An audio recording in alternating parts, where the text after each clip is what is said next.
guys, Assalamu alaikum. I hope you all are doing fine and enjoying the blessings of Ramzan. May Allah keep us all blessed. Ameen.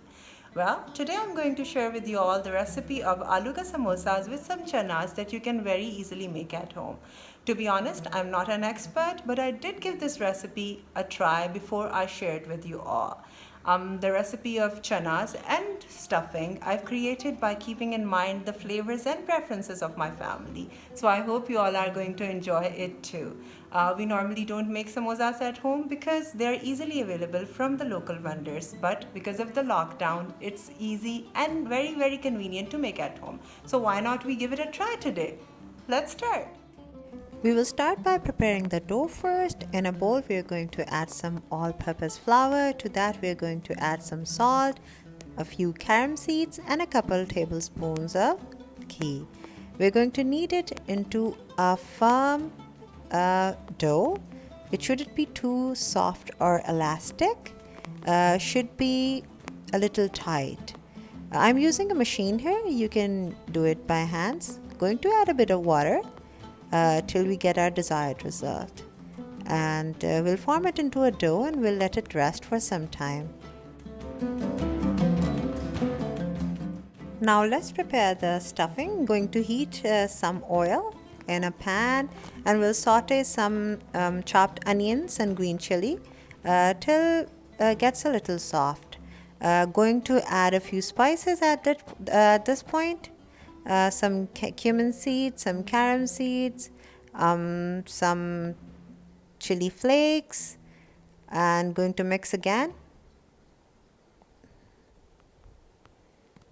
Now we'll add some ginger and garlic powder, some salt, and also some turmeric powder, as well as some dried fenugreek leaves.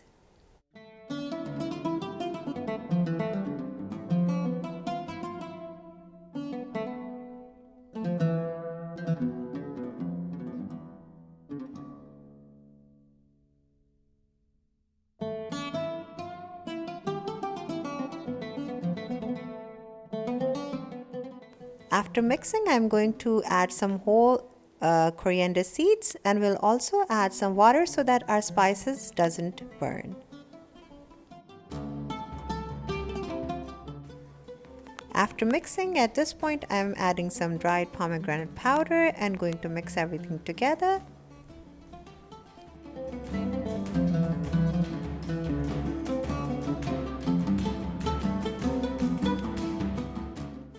Now we are going to add some boiled and peeled potatoes. I'm going to mash them, but we'll keep them chunky, not going to mash them completely.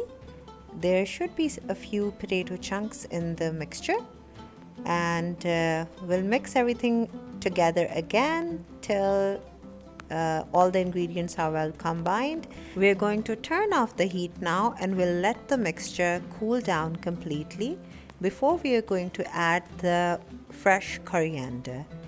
And again, we'll keep it aside till we are ready to stuff our samosas.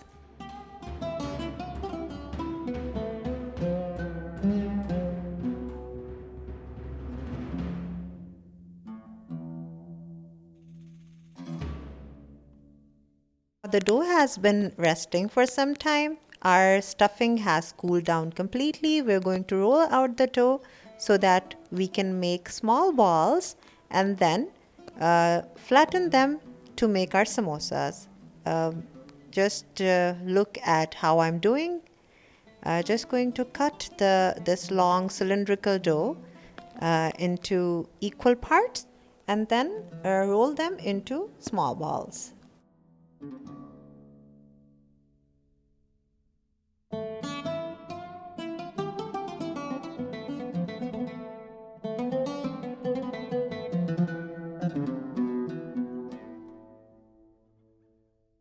We're now going to take one dough ball and going to dust our surface.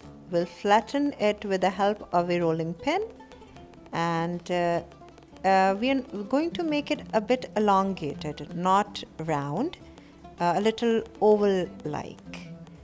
And then we'll cut this flat dough into halves.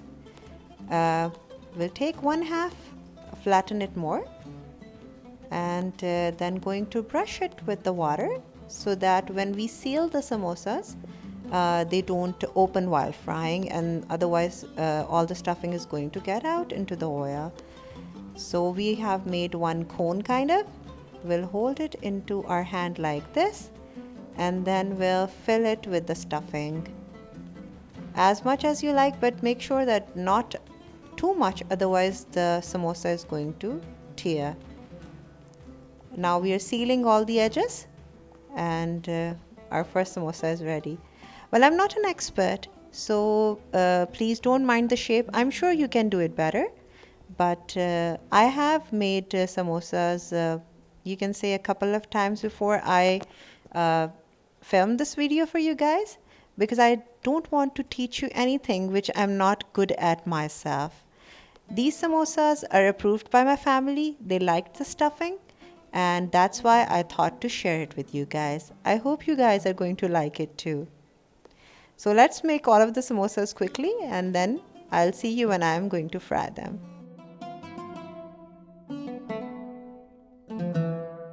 Oh, but we are going to also make some chanas. Well, that was totally unplanned, but I thought why not to give it a try.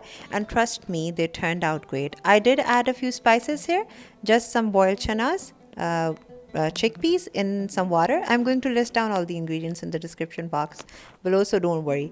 Did mash some, and while cooking, and then at the end added some baking soda, and they're done. Just look at how nice they look, and trust me, they were really tasty as well.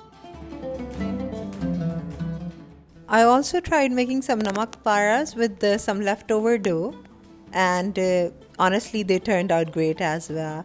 Just fried them over low medium heat, and they did look like that they are bought from the local samosa vendor. We are going to fry our samosas over low medium heat. We are going to drop the samosa into the oil, and we'll fry them over low medium heat till they turn golden brown. Make sure that you're frying them over low heat because they do take long to cook. We don't want the dough to be raw from inside, and yet they're all dark and brown from the outside. So they will take a bit of time.